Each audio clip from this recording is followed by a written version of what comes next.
welcome back to another episode of Rink-Side with Hits and Clips. This is Noah Harney on episode number 7 for this podcast. If you're able to tune into episode number 6, I covered the current status of what's going on within the PJHL and the current playoff tracker within that league. Well, in this episode of episode number 7, I'm going to be covering on what's been going on the OJHL side for the playoffs. Now, this league, obviously, I'm very familiar with. As many of you may or may not know, I worked with the Stouffville Spirit and have been very close within some of these organizations within this league. And this is also the league I grew up with before I joined the Uxbridge Bruins, who play out of the PJHL. So this episode, we're going to be covering what's been going on within the playoffs for both the quarterfinals and the semifinals.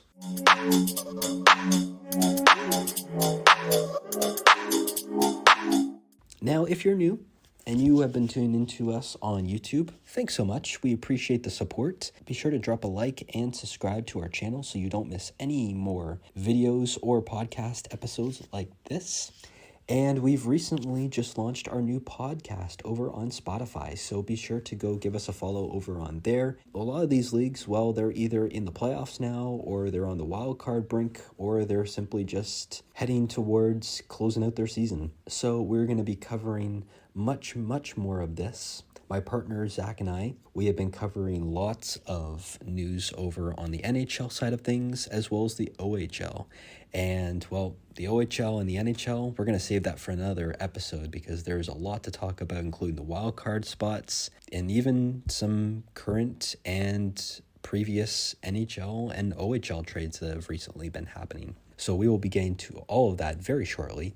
But in terms of this episode, we're going to break down of what's been going on in round 1 as of late within the OJHL. If you're not very familiar for what the OJHL is, now the OJHL, it's the Junior A League in Ontario. If you grew up with hockey in Canada, you would be familiar that there's different junior leagues in the country. So MJHL would be Manitoba Junior Hockey League, AJHL would be Alberta Junior Hockey League, SJHL would be Saskatchewan Junior Hockey League, same thing with British Columbia and all the other provinces in Canada. But the OJHL is a league that I grew up with because I grew up in Markham and very close to Stouffville as well. I had friends who worked with the Newmarket Hurricanes, who are now the Milton Menace of the OJHL, and, well, a lot of relocations. I can really pretty much name every team in this league and what's been going on within every team's franchise in this league. That's how well I grew up with the OJHL. To break it all down, we'll get to the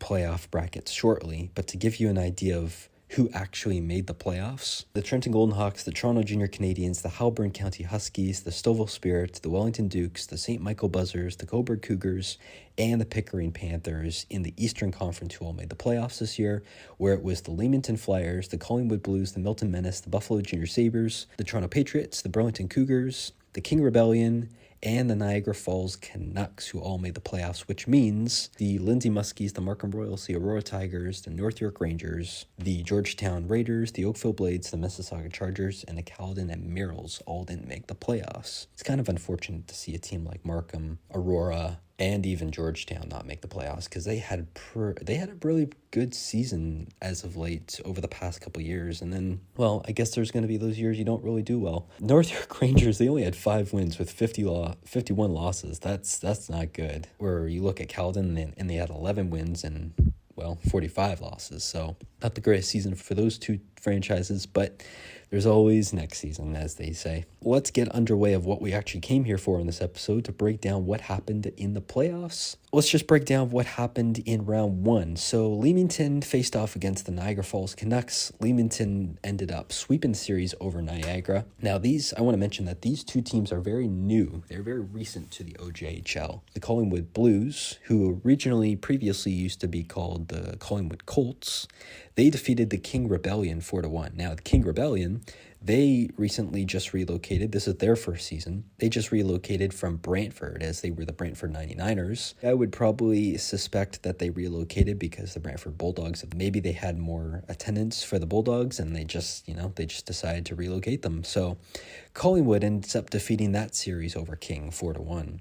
The Milton Menace defeated Burlington with a sweep of 4-0. Obviously mentioned before, Milton used to be the Newmarket Hurricanes. The Buffalo Junior Sabres, they defeated the Toronto Patriots yesterday in overtime, which would have forced a Game 7 in Buffalo tomorrow if Toronto won that game, but the Sabres coming up big as they ended that series over the Patriots last night. The Trenton Golden Hawks defeated the Pickering Panthers over the series 4-1.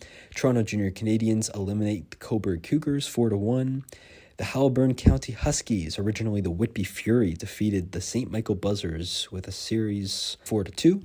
The Stouffville Spirit ended up sweeping the Wellington Dukes 4-0. That series, man, Wellington was so close to sending that to a Game 5, but unfortunately on my end, I have to say that the Stouffville Spirit ended up sweeping that series. Now, as mentioned, the Buffalo Junior Sabres just previously won that series. Some of these series actually haven't been formatted for round 2 yet, but we do have 3 matchups as of late for what's been going on, for what's going to happen in round 2. So the Collingwood Blues will face off against the Milton Menace. The Trenton Golden Hawks will take on the Stouffville Spirit, and the Toronto Junior Canadians will take on the Haliburton County Huskies. So those are the only 3 matchups that are set for round 2 as of right now. This has been what's been going on in the OJHL. I want to add something additional on here for this episode number 7. What do you think is in store for next season? And this could just be franchise-wise, like, the Markham Royals and the Aurora Tigers, the Oakville Blades, the Georgetown Raiders. They didn't do very well this year, where in previous seasons they have been doing very well. So what could that look like transitioning into next season? Just looking at it from a relocation geographical perspective, obviously over the past couple of years, because this has only been since maybe 2015, I would say. That's when the Newmarket Hurricanes relocated to Milton. Then we had the relocation of Whitby to Haliburton. And then we just recently had the relocation of the Brantford 99ers to King Rebellion. And then we had the additions of Leamington and Niagara Falls. Now, actually, Leamington and Niagara Falls, they came in before King was built their own franchise. But if I'm being honest, what kind of franchises could we probably see on the move? I'm going to give my top 3 answers just to break it all down here. A little bit of a history, and I didn't really find this out until I actually joined the PJHL with the Bruins. But the Lindsay Muskies, they actually used to play in the same league as the Little Britain Merchants of the PJHL. So those 2 teams playing in separate leagues, but they have quite the rivalry. I was mentioning to one of my friends the other day that wouldn't it be interesting if, because this obviously wouldn't happen unless both leagues approved, and there were obviously multiple discussions and throughout the league in terms of this, but wouldn't it be something if the Stouffville Spirit, the Markham Royals, the Lindsay Muskies, and even the Aurora Tigers all ended up relocating or moving leagues into the PJHL, or likewise the Uxbridge Bruins, the Georgina Ice, the Port Perry Lumberjacks all ended up relocating to the OJHL. We would have some pretty good rivalries in terms of that portion. But if I'm being honest, if I'm just looking in ahead of the future, what does the future of the OJHL look like? And we're not looking so much at expansions at this point, but we'd be looking at relocations. Now, whether that's moving, like I said, an OJHL team to a PJHL league or a PJHL team to an OJHL league. Like I said, I'd love to see the Uxbridge Bruins, the Port Perry Lumberjacks, the Georgina Ice all move to play over in the OJHL, or even the Aurora Tigers, the Markham Royals, the Stouffville Spirit, and even the Lindsay Muskies all go over and play in the PJHL. Now, obviously in Durham region, you have the North Durham rivalry of PJHL. You have the Uxbridge Bruins and the Port Perry Lumberjacks, where in the OJHL, your only Durham region team is the Pickering Panthers, where you used to have the Whitby Fury. Do you add a team out in Ajax? I'd like to see if that would be something that the league looks to in expanding. But overall, if I had to just see 3 teams in this league in the future to relocate, I would probably end up putting up the North York Rangers, the Stouffville Spirit, and maybe even the Caledon Admirals. If not the Caledon Admirals, maybe you're looking at the Lindsay Muskies. I'm not too sure. A lot of these teams have so much history going back into their franchises. So, again, you just relocated Brantford to King City. Maybe you don't do a relocation this offseason, but maybe next season you look into relocating someone. Maybe that ends up being the North York Rangers or someone like the Stouffville Spirit. I know there's a lot of friends and mutual connections that I have within the Stouffville Spirit organization who probably wouldn't be as fond of the Stouffville Spirit leaving. But then again, I don't think anyone liked to see the Newmarket Hurricanes leave either. So maybe you bring the Newmarket Hurricanes back. Maybe you relocate Stouffville over there. Maybe you add a team in Ajax. If I'm being completely honest, and there's any team that out of this entire league that would probably be relocated, it'd probably be the North York Rangers, just because haven't been doing the greatest over their past couple of years. And, well, as many people would know, Toronto is just growing increasingly.